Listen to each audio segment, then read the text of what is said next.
Hello mga ka-babes! Welcome back again to my channel. So, ngayon lang ulit ako nakapag-vlog mga ka-babes kasi sobrang busy sa trabaho at saka wala rin kasi ako mai-content. Charot. So, ayan, nag-vlog ako for today mga ka-babes dahil sasagutin ko yung mga questions kasi may na-vlog ako before na nag-indoor kami sa agency dito sa Doha, Qatar, papuntang Croatia. So, yun yung vlog ko before, kung napanood nyo. So, maraming mga nag-comment doon at hindi ko inaasahan na marami pala magko-comment doon. Tapos, ngayon ko lang din siya nabasa. Tapos, gusto kong um, mag-comment doon kasi hindi na ako nakapag-reply doon sa kanila kasi sobrang busy rin talaga sa trabaho. And so, ngayon ako magko-comment sa inyo. So, babasahin ko muna yung mga nag-comment. Ngayon ko lang din nakita mga ka-babes, naka 773 views din pa siya after 1 year. So, nakakatuwa lang. And 17 likes. So, ayun, sasagutin ko yung mga nag-comment dito. Yeah, may nag-comment dito na pangit po yata mag-cross country dyan sa Croatia based sa experience ng mga katrabaho ko dito sa Saudi. So, yun, nag-comment ako doon. Ang sagot ko ay siguro, depende naman siguro yon, sabi kong ganun. Tapos nagtanong ako kung bakit. Kasi alam niyo mga kabis, iba-iba naman tayo ng experience. Sa'yo maganda, sa akin pangit. Tapos, meron namang nag-comment, depende yan, huwag ka bumibigay sa experience ng ibang tao nang di mo pa nararanasan. Plus, iba ang Schengen visa kaysa sa Qatar visa. Europe ang usapan dyan, first world country ang pasok sa Schengen visa. Oo, tama naman siya kasi wag naman natin lahatin na pangit yung naging experience niya, pangit na rin yung magiging experience ko. So, iba-iba naman kasi tayo ng tinatahak na mga mangyayari sa buhay natin, di ba? So, yun nga, try lang ng try hanggang sa mahanap mo talaga yung pinaka the best na bansa para sa'yo. Na doon ka na talaga mag-i-stay ng matagal hanggang tumanda ka. Ito may nag-comment pa, pangit kapag cross country, better po yata kapag direct, especially from PH, PH Philippines. Mostly ng cross country is seasonal jobs, especially Croatia, and based on them, di pa ganon kaunlad daw. Take note daw sabi nila. I'm doing my own research. Di po kasi cause I'm planning to move to other countries as butcher. So from the world itself, seasonal syempre po, hassle yon. Mas maganda yung may contract talaga ng secured. Layunin ko mang magtulungan tayo at iba-iba personality natin. Maging totoo sa vlog, wag overhype. Kung nakaya mo, good for you and congrats. Pero what if hindi kaya ng iba, kawawa? Kababayan din natin, malaki din cost of living sa Europe. Ito po ay ang aking sariling opinion lang. Ang inyong sariling opinion ay aking inirerespeto at walang nais na makipag-away o kung ano pa. Naway lagi kayong ligtas at magtagumpay sa inyong mga trabaho at lugar na pinagtatrabahuan. Yung comment niya is okay naman din. Yung masasabi ko dito, yung sabi niya na seasonal job pagka sa Croatia, which is totoo naman, talagang seasonal job, katulad ng waitress, cashier, yun yung mga naririnig ko sa mga kakilala ko na nandun na. Pero may mga hindi naman kasi na trabaho doon na hindi seasonal. Like sa factory worker, sa warehouse, yan yung mga alam ko na hindi siya seasonal.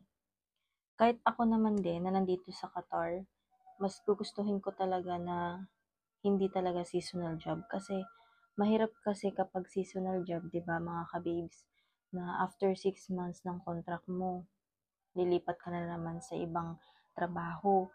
Mahirap halubilo na naman, tapos adjustment na naman sa mga kasamaan sa trabaho. Mas maganda pa rin kasi talaga kapag tuloy-tuloy talaga yung kontrata, 'di ba mga ka-babes? Para hindi na rin hassle, wala nang iisipin pang iba. Tama naman din siya. Pero kung ikaw na talagang pinupursige mo yung sarili mo na makapunta talaga ng Europe country, sa Croatia, or saan mang Europe, kung gusto mo talaga, yung sinasabi niya dito na mas maganda daw direct kapag sa Pilipinas. For me, yung opinion ko dito sa sinabi niya, mas gusto ko yung dito galing sa Qatar papuntang Croatia. For me ha, kasi total nandito naman ako sa Qatar, alam ko na yung mga pasikot-sikot dito at marami na akong mga kakilala, mga friends na dito galing sa Qatar, sa mga Middle East, galing papunta ng Europe country. So, mas prioritize din kasi talaga dito sa Middle East kasi nga, perahan na lang talaga. Mabilis kang makakapunta sa Europe country pag may pera ka. Wala nang mga requirements na kailangan, hindi na mahigpit, hindi katulad sa Pilipinas, sobrang stricto. Pero may mga kakilala pa rin naman ako na galing sa Pilipinas na nakapunta ng Europe, yun lang, it takes time talaga, sobrang tagal yung process. Mag-aantay ka talaga ng ilang buwan, talagang magtsatsaga ka, pabalik-balik sa agency, at saka yung kailangan pa mag-medical. Eh dito sa Middle East, kung nasaan kang Middle East, mabilis lang talaga yung ano din, yung wala nang ek-ek. Kumaga, bayad ka na, tapos kung ano yung mga hinihingi ng agency, ibibigay mo sa kanila, yun na, tapos mag-aantay ka na lang ng working permit. Ayun. For me kasi, gusto kong makapag-Croatia kasi nga, parang maiba naman yung environment, tapos parang yung makawala ka naman sa Middle East din. Yung ganon, yung bagong experience na naman, kung ano yung feeling na magtrabaho sa Europe country, 'di ba?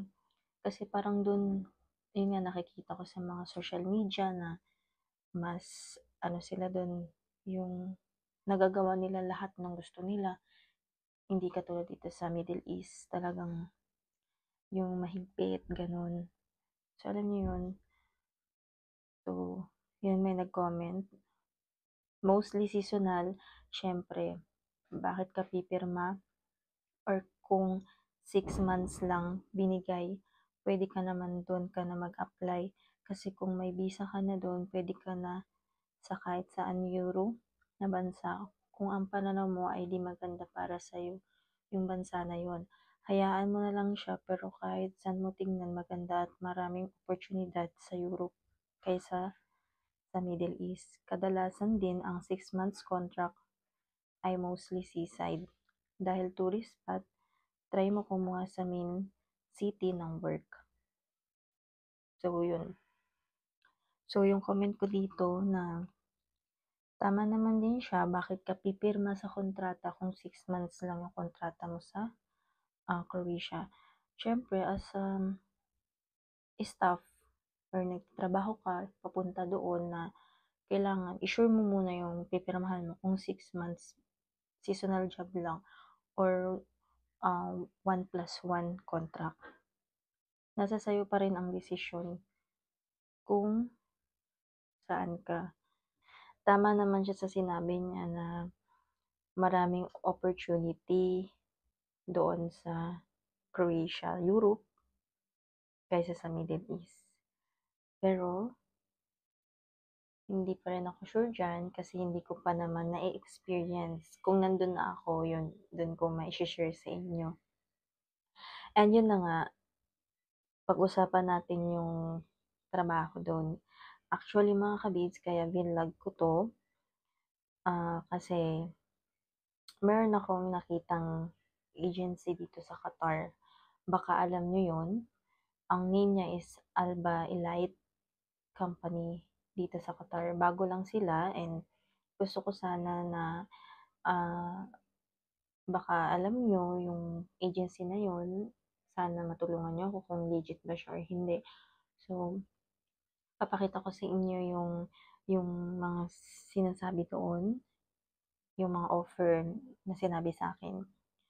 So, ang sabi kasi doon is hiring sa Croatia ng packer at the warehouse of children's construction sets Lego sa Croatia. Yung location niya is sa Zagreb. And then, yung requirements naman niya, pwede siya sa men, women, couples. Yung edad, 18 to 55 years old.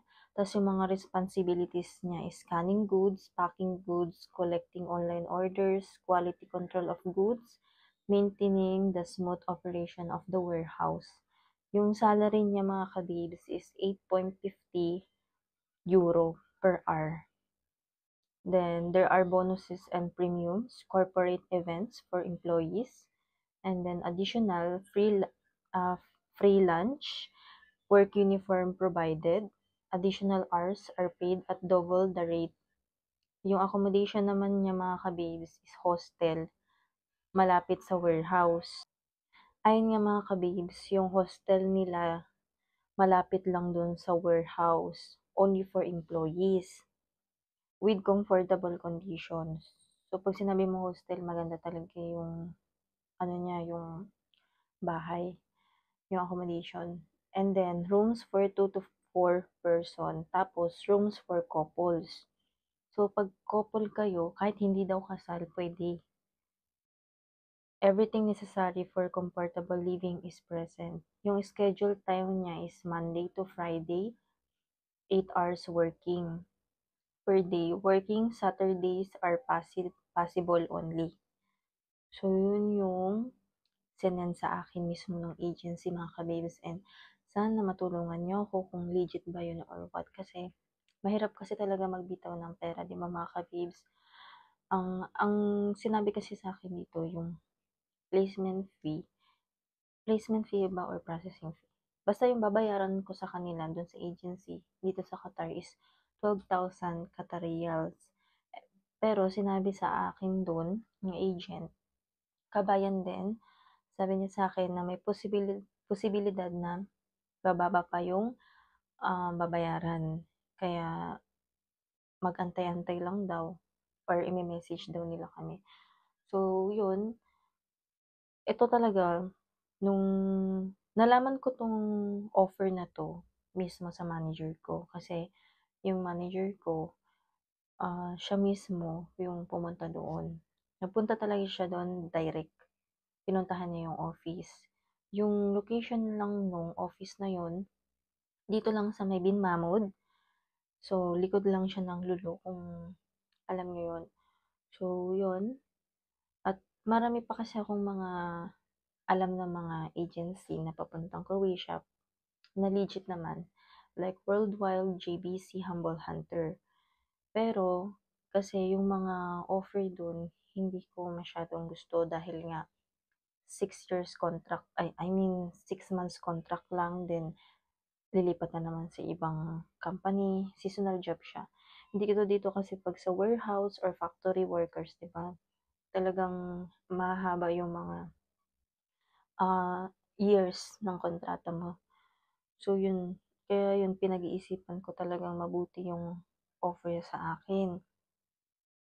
Kaya sana matulungan niyo ako na kung legit ba to. Actually mga kabibs, yung Alba Elite Company Agency, bago pa lang sila dito sa Qatar, and ang sabi nila ay ang pinaka main daw nila is sa Italy, and meron din silang agency sa Croatia.